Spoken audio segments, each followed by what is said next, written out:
Lembaga Anti Rasuah KPK menjadi harapan masyarakat untuk mengungkap aksi tindak pidana korupsi. Terbaru, KPK tidak lagi memajang tersangka korupsi. Alasannya mengikuti kebijakan Undang-Undang KUHP yang terbaru, yang telah direvisi dan diterapkan pada awal tahun 2026. Saya ajak Anda untuk mengulas lebih dalam terkait kebijakan ini. Tahun 2026 baru dimulai, namun telah dibuka dengan lembaran kelam ulah koruptor tanah air. 9 Januari 2026, Komisi Pemberantasan Korupsi KPK resmi menetapkan mantan Menteri Agama RI era Presiden Joko Widodo, Yakut Kholil Qomas, sebagai tersangka dalam kasus dugaan korupsi kuota haji Kemenak tahun 2023-2024. Berlanjut pada 10 Januari, menjadi momen memalukan untuk Kementerian Keuangan Republik Indonesia.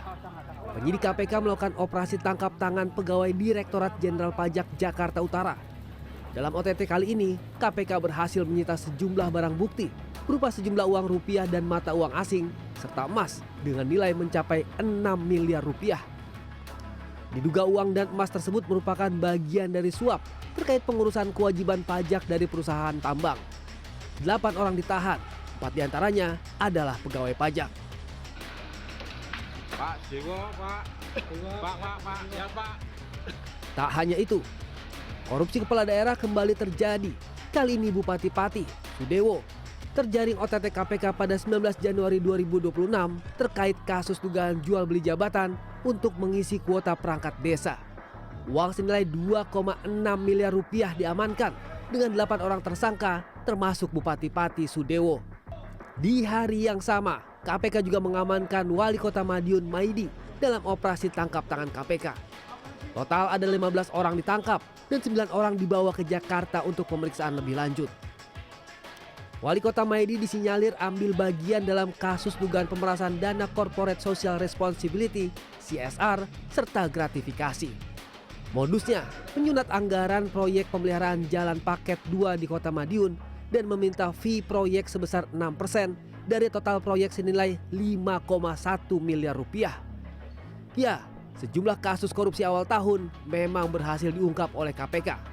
Namun penetapan para tersangka hanya berbasis keterangan resmi alias konferensi pers dari KPK tanpa menghadirkan para tersangka korupsi dengan mengenakan rompi oranye seperti kebiasaan KPK sebelumnya. Dalihnya menyesuaikan ketentuan Undang-Undang KUHP yang baru. Lantas bagaimana pandangan masyarakat mengenai kebijakan ini? Ini dia jawaban mereka. Sayang aja sih Mas, soalnya harusnya kan pemerintah lebih transparan ya. Dan kayaknya warga-warga dan kayak rakyat tuh butuh tahu siapa aja sih yang meskipun masih terduga, tapi kan kita juga perlu tahu orang-orangnya biar orang juga tahu apa namanya nih orang-orang ini ternyata yang ngambil hak rakyat lah. Lebih baik secara terbuka ya dipajang agar masyarakat tahu atas tindak laku yang dilakukan merugikan semua banyak orang agar lebih terbuka gitu. Daripada tidak dipajang kan kita juga pasti bertanya-tanya nih kemana setelah melakukan tindakan ini orang itu suka hilang gitu kan, kita tidak tahu ada di mana dan keterusannya seperti apa gitu kan. Menurut aku sih harusnya dipajang karena banyak juga kayak kejahatan-kejahatan yang lain-lainnya bukan korupsi itu kan rata-rata juga dipajang ya biar kita tahu gitu loh, sama mereka juga dapat pelajaran gitu, rasa malu kayak gitu, rasa bersalah juga karena kan biar kita juga lebih transparan gitu sebagai masyarakat biar tahu yang korupsi itu siapa-siapa aja, walaupun kan mungkin bupati-bupati dari tempat-tempat lainnya kan kita nggak tahu, tapi kan kita juga tetap harus tahu gitu loh mereka dari mana-mananya. Kalau misalkan makin diumpetin kita jadinya juga jadi kayak mau percaya sama siapa lagi gitu. Aturannya bagus, tapi mungkin implementasinya ya, kayak implementasinya bagaimana mungkin harus disesuaikan lagi karena ya balik lagi sih kalau misalnya efek jera atau misalnya penjahat yang memang benar-benar merugikan negara, menurut saya harus dihukum dengan seberat-beratnya sih karena itu kan pasti banyak hal yang dirugikan, gak hanya negara aja tapi juga masyarakat dan banyak aspek lainnya yang dirugikan seperti itu. Mendengar unek-unek sebagian suara masyarakat, saya mantapkan langkah kaki merapat ke Gedung Merah Putih KPK dan bertemu langsung dengan jubir KPK Budi Prasetyo secara langsung.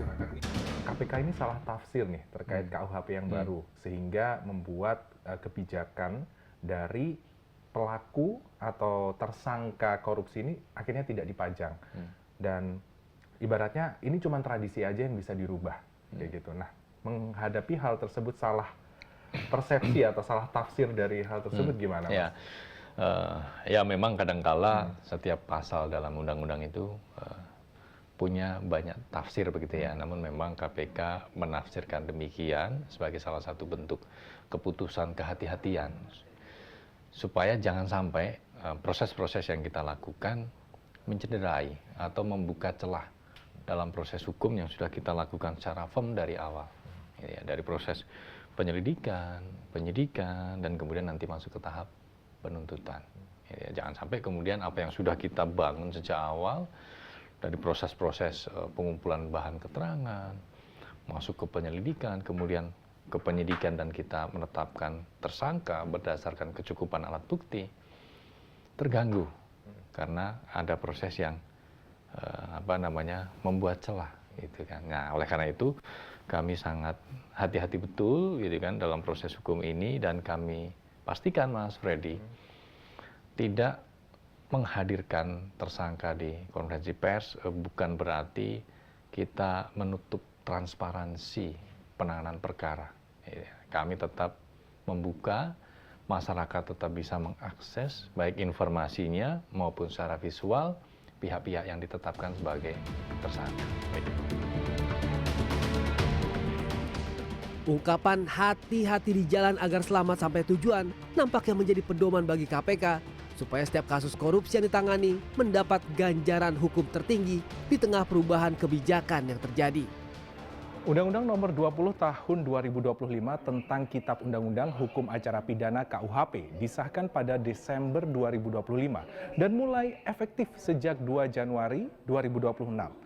Aturan terkait penetapan tersangka termaktub dalam pasal 90 KUHP, di mana menyatakan penetapan tersangka dilakukan penyidik terhadap seseorang yang diduga melakukan tindak pidana berdasarkan minimal 2 alat bukti.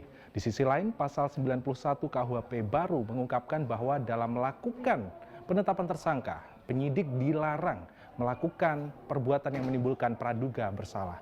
Selain aturan ini, asas hak asasi manusia menjadi pertimbangan bahwa tersangka KPK tidak lagi diekspos. Namun timbul pertanyaan, bukankah keterbukaan informasi juga menjadi bentuk hak asasi manusia dalam keadilan publik?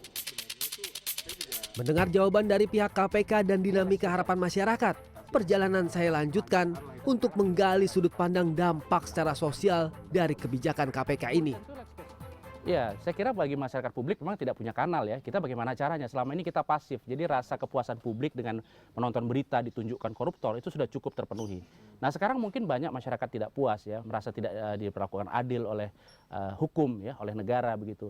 Tapi saya yakin bahwa akan ada eksponen masyarakat sipil yang akan menyuarakan ini ya. Karena ini jelas-jelas kemunduran bagi upaya kita menangani korupsi di negeri ini ya.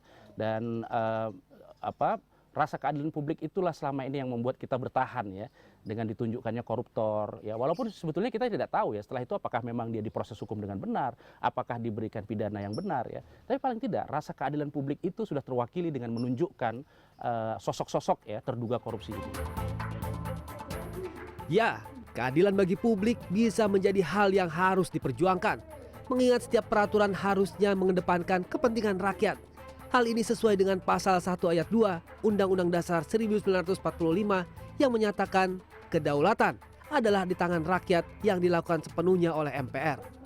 Lantas timbul pertanyaan, bagaimanakah Undang-Undang KUHP dan KUHAP terbaru ini dibuat? Dan ini dia jawaban yang saya temukan dari pemangku kebijakan. Ini perdebatannya pada saat pembahasan di DPR bersama dengan pemerintah sangat dinamis, ya sangat dinamis. Ini perdebatan soal moralitas ya di antara partai-partai baik yang berideologi partai-partai yang nasionalis maupun yang agama ya, akhirnya lahir kompromi yang seperti ini ya. Tetapi intinya tidak merubah dari KUHP yang lama kita tadi. Di sisi lain, saya menghimpun informasi pada guru besar Fakultas Hukum Universitas Indonesia terkait penerapan Kitab Undang-Undang Hukum Pidana KUHP dan Kitab Undang-Undang Hukum Acara Pidana KUHP terbaru, dan faktanya adalah Pak, karena banyak yang mau mengajukan uji material ke MK. Jadi kelihatannya kalau begitu ada masalah. Begitu. Nanti kita lihat dulu dari ini ada berapa ini? Beberapa perkara yang ini mungkin tidak puas ya. Nah, jadi sekarang belum bisa dinilai secara menyeluruh, tapi memang pada waktu prosesnya ada ketidakpuasan dari beberapa kalangan publik mengenai rumusan pasal-pasalnya begitu pada waktu itu. Dan itu tetap diberlakukan. Nah, sehingga yang tidak puas yang menempuh prosedur hukum mengajukan hak uji material ke MK.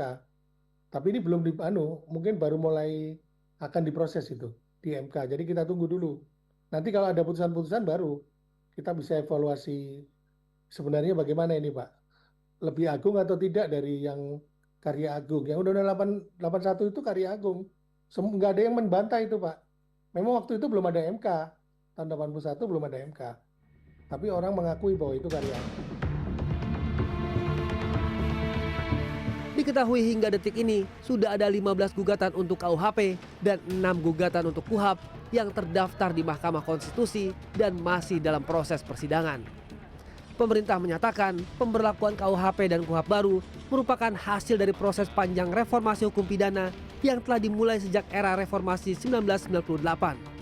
Berbekal perubahan yang dilakukan, KUHP dan KUHP baru diharapkan dapat menjadi angin segar reformasi hukum pidana dan arah baru penegakan hukum di tanah air. Namun perlu diingat bahwa setiap peraturan harusnya membawa perubahan kebijakan untuk melangkah maju, bukan mundur. Freddy Cahya, Probokus Hartoyo, Sony Sulistiono, Jakarta.